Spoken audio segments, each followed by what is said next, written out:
Israel को Hezbollah की धमकी को लेकर बड़ी खबर ये सामने आई कि इजरायली लगातार गलती कर रहे हैं और अपनी दूसरी रैली में हिजबुल्लाह चीफ की तरफ से इसको लेकर ये बड़ा बयान दिया गया कि आईडीएफ नहीं रुकी तो जंग भीषण होगी, इजरायल को बर्बाद कर दिया जाएगा। तो इजरायल की बर्बादी को लेकर आईडीएफ और हिजबुल्लाह की तरफ से आईडीएफ को लेकर दिया गया ये बयान, क्योंकि आईडीएफ अगर नहीं रुका तो जंग और भीषण हो जाएगी, इजरायल को बर्बाद कर दिया जाएगा। ये ऐलान नसरल्लाह की तरफ से किया गया है। अब नसरल्लाह के इस ऐलान में और क्या क्या बड़ी बातें कही गई हैं, नसरल्लाह के इस ऐलान का मतलब क्या है, इस बारे में चर्चा करने से पहले और डिटेल आपके सामने।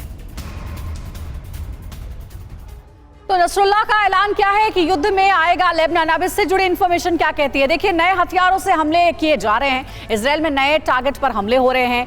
पहली बार बताया जा रहा है कि बुरकान मिसाइलें दागी गई हैं और पहली बार अटैक हुआ है, ड्रोन का भी इस्तेमाल किया गया है। तो इस तरीके से नसरुल्लाह इस वक्त एक्टिव नजर आ रहा है, लेबनान फ्रंट एक्टिव रहेगा और किसी भी वक्त भीषण युद्ध की शुरुआत हो जाएगी। तो यह है इस वक्त हमास का पूरा प्लान और हिजबुल्लाह भी अब उसके साथ मिलकर के युद्ध लड़ सकता है। हिजबुल्लाह की रणनीति क्या है, इसको जानने के लिए इंफॉर्मेशन वॉल का रुख करते हुए ये समझना और जानना जरूरी है कि कैसे ईरान के इशारे पर लेबनान फ्रंट अब एक्टिव होता हुआ नजर आ रहा है और इसको एक्टिव रखने की बात भी कही जा रही है, क्योंकि इजरायल को एक साथ दो फ्रंट पर उलझाने के तहत ये रणनीति अपनाई जा रही है और इजरायल में हथियारों का संकट पैदा करना भी इसी रणनीति का हिस्सा माना जा रहा है।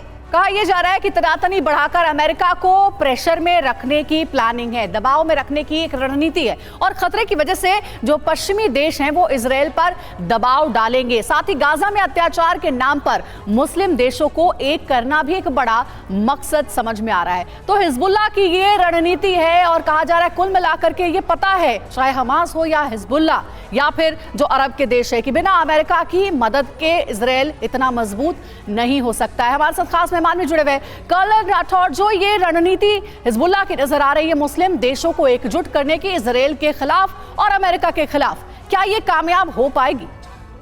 देखिए अंजलि, हिजबुल्लाह की रणनीति मुस्लिम देशों को एकजुट करने की अगर है तो वो गलत है। हिजबुल्लाह का काम था ग्राउंड पर अटैक करना। अगर ये 36 दिनों में हिजबुल्लाह ने हमास का साथ नहीं दिया तो एक तरीके से इजराइल के ऊपर एक तरीके का एहसान किया। इजराइल को पूरा टाइम मिल गया कि वो गजा पट्टी में घुसे, हमास का खात्मा करे, उसको वीक करे।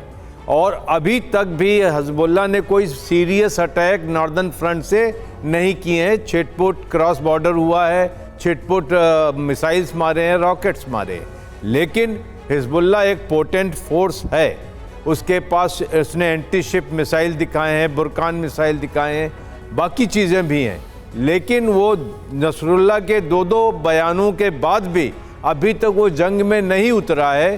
तो वो क्यों नहीं उतरा है ये समझ में नहीं आ रहा है। अब अगर हमास से एक बार इजराइल निपट लेगा तो उसके बाद अगर हिजबुल्लाह आता है मैदान में तो इजराइल के लिए आसान काम होगा।